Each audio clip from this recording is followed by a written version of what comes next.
Hyderabad KPHB కాలనీలో ఓ మహిళ తన భర్తను హత్య చేసి పూడ్చిపెట్టింది. దీనికి సంబంధించిన పూర్తి సమాచారం మా ప్రతినిధి పవన్ ప్రత్యక్ష ప్రసారం ద్వారా అందిస్తారు. భార్య గుట్టుచప్పుడు కాకుండా పూడ్చిపెట్టి పరారైన పరిస్థితి అయితే ఉంది. ఈ మొత్తం వ్యవహారాన్ని కూడా కవిత అనే మహిళ తన భర్త సాయిల్ని చంపేసి కవిత ఆమె చెల్లెలి భర్త సాయంతో ఈ ముగ్గురు కూడా ఆయన్ని చంపేసి గుట్టు చప్పుడు కాకుండా పూడ్చిపెట్టి పరారైన పరిస్థితి అయితే ఉంది.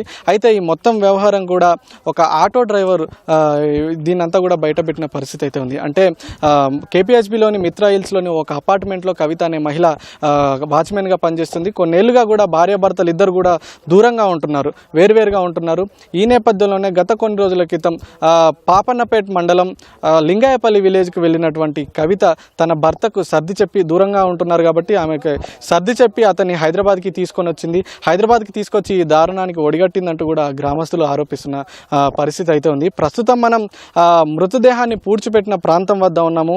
కేపీహెచ్బీలోని ఒక నిర్మానుష్య ప్రాంతంలో అయితే మృతదేహాన్ని అయితే వీళ్ళు పూడ్చిపెట్టారు. అయితే ఆ రోజు శుక్రవారం రోజు కూడా ఈ హత్య జరిగినట్టుగా కూడా తెలుస్తుంది. హత్య అనంతరం ఆ మృతదేహాన్ని ఒక సంచిలో మూటగట్టి అక్కడి నుంచి ఒక ఆటోలో తీసుకెళ్లే ప్రయత్నం చేశారు. అయితే ఈ నేపథ్యంలోనే ఆటో డ్రైవర్కు అనుమానం రావడంతో అయితే కేపీహెచ్బీలో ఎక్కించుకున్నటువంటి ఆటో డ్రైవర్ తిరిగి అతను అక్కడే మళ్ళీ కేపీహెచ్బీలోనే వదిలిపెట్టాడు. ఈ మొత్తం వ్యవహారాన్ని కూడా సదరు ఆటో డ్రైవర్ పోలీసులకు సమాచారం అందించారు. పోలీసులకు సమాచారం అందించడంతో అయితే ఇటు సీసీ కెమెరాలు చెక్ చేయడంతో పాటు సంబంధిత అన్ని విషయాలు చెక్ చేసినటువంటి పోలీసులు అయితే అక్కడి నుంచి వీళ్ళ వివరాలన్నీ కూడా తెలుసుకొని ఇక్కడ కవిత సొంతూరు లింగాయపల్లికి వెళ్ళడంతో అయితే ఆమె అక్కడ ఉందని తెలుసుకున్న పోలీసులు అక్కడికి వెళ్ళి కవితను అదుపులోకి తీసుకొని విచారించగా అయితే ఈ మొత్తం వ్యవహారం వెలుగులోకి వచ్చింది. అయితే లింగాయపల్లి గ్రామంలో గత కొన్నేళ్లుగా భార్యకు దూరంగా ఉంటున్నటువంటి సాయిలు తన ఇద్దరు పిల్లల్ని పెట్టుకొని అయితే బతుకుతున్నాడు అక్కడ వాళ్ళ తల్లితో కలిసి. తన తల్లి కూడా సాయిలు తల్లి కూడా కళ్ళు కనిపించవని కూడా తెలుస్తుంది. ఈ నేపథ్యంలోనే చిన్న చితక పని చేసుకుంటూ కూడా సాయిలు ఇద్దరు పిల్లల్ని పెట్టుకొని బతుకుతున్నాడు.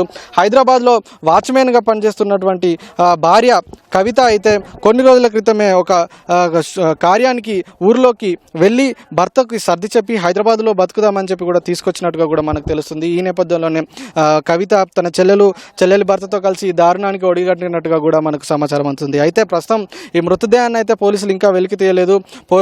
అధికారులు అలాగే సంబంధిత వైద్యులు ఎంఆర్ఓ వీళ్ళందరూ వచ్చాక మృతదేహాన్ని అయితే బయటకు తీయనున్నారు. మనం చూడొచ్చు విజువల్స్లో స్థానికులు అంటే లింగాయపల్లి గ్రామానికి చెందిన చాలామంది స్థానికులు కూడా ఇక్కడికి వచ్చి ఇక్కడ పరిస్థితిని అయితే పరిశీలిస్తున్న పరిస్థితి అయితే మనకు కనిపిస్తుంది.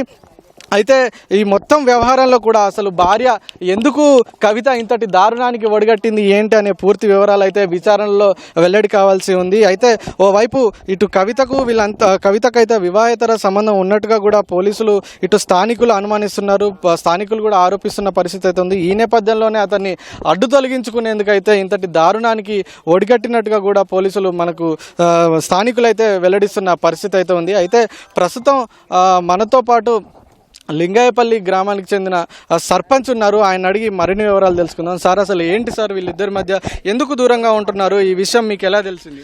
సార్, మేము లింగాయపల్లిలో అన్ని విషయాలు మాకు తెలిసి ఉంటాయి కదా సార్. ఇంచుమించు ఈ కవిత ఈ సాయిల్ అంటూ ఒక 10-15 సంవత్సరాల నుంచి దూరం ఉన్నారు సార్. ఒకరికొకరు నమ్మకం లేదు. అయితే ఈ కవిత అంటే ఆమె ఇక్కడ హైదరాబాద్లో కూలి పని చేసుకుంటూ ఇక్కడ ఉంటుంది. సాయిల్ అంటాడు లింగాయపల్లి ఇక్కడ కూలి పని చేసుకుంటూ ఆయన ఉంటాడు. అయితే ఓలోకోలు ఈ ఇద్దరు పిల్లలను ఒక కొడుకు ఒక కూతురు ఇద్దరిని ఈ సాయిలే పోషిస్తాడు.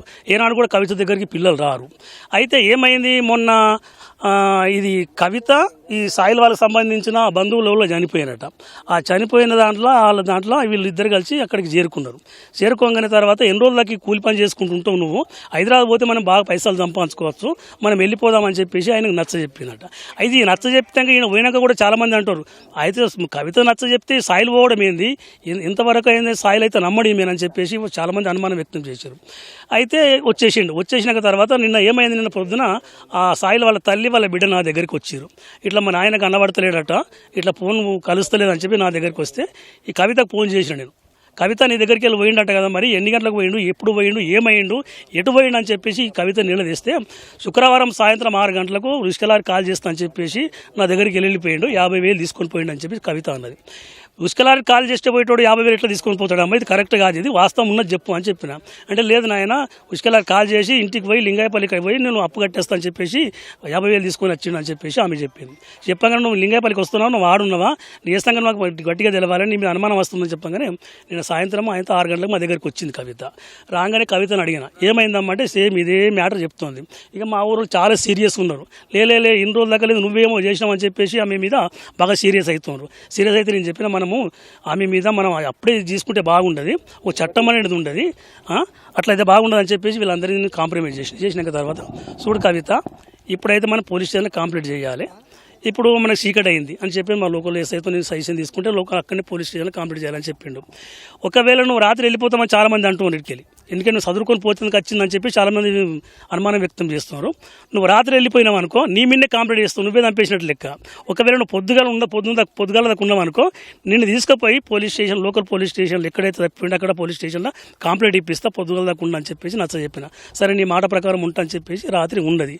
రాత్రి పండుకున్నాక రాత్రి 2 గంటల రాత్రి ఇక్కడ నుంచి 2:30 ప్రాంతాల్లో పోలీసు వాళ్ళు వచ్చారట. వచ్చి కవితను వేసుకొని ఇక్కడ పోలీస్ స్టేషన్ తీసుకొని వచ్చారు. రైట్, వీళ్ళిద్దరి మధ్య ఎందుకు భర్త సాయిల్ని కవిత చంపాల్సి వచ్చింది? వీళ్ళిద్దరి మధ్య ఆస్తి తగాదాలు ఏమైనా ఉన్నాయా, లేకపోతే వ్యక్తిగత వివాదాలు ఏమైనా జరుగుతున్నాయా? అలాగే ఇంతకాలంగా కూడా గత కొన్నేళ్ళుగా వీళ్ళు ఎందుకు దూరంగా ఉంటున్నారు సార్? అయితే ఈమె ప్రవర్తన ఆయనగా నచ్చుతుంది, ఆమె ప్రవర్తన ఈయనగా నచ్చుతుంది, ఒకరికొకరు కాంప్రమైజ్ లేదు. అయితే కవిత ఏంటంటే కొంచెం సిటీలో బతికే అలవాటు నేర్చుకున్నది. ఇక సిటీలో ఏం పని చేస్తుందో ఎట్లా చేసుకుంటుందో మనకేం పూర్తిగా తెలియదు ఆమె గురించి. కానీ అయితే లోకల్లో ఉండే అవకాశం ఆమె లేదు, ఇక్కడ అలవాటు అయిపోయింది బాగా. ఇక్కడ అలవాటైన మనిషి ఊళ్ళో ఉండాలంటే కొంచెం కష్టం ఉంది కాబట్టి ఇక్కడ లింగాయపల్లికి రాలేకపోయింది.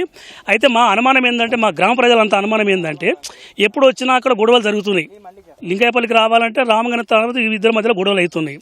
అయితే ఈ గొడవలకు తప్పించుకోవడానికి ఈ ఒక పథకం ప్రకారం ఇది ప్లాన్ వేసుకొని ఇది హత్య చేయించిందేమో అని చెప్పేసి మా అందరికీ అనుమానం సార్.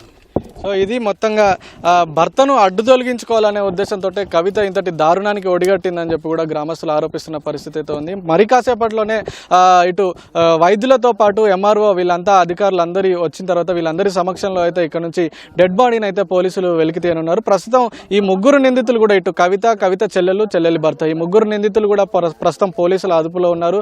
విచారణ అయితే కొనసాగుతుంది. త్వరలోనే దీనికి సంబంధించి పూర్తి వివరాలు కూడా పోలీసులు వెల్లడించనున్నారు. కెమెరామెన్ సురేష్తో పవన్, ఈటీవీ న్యూస్, హైదరాబాద్.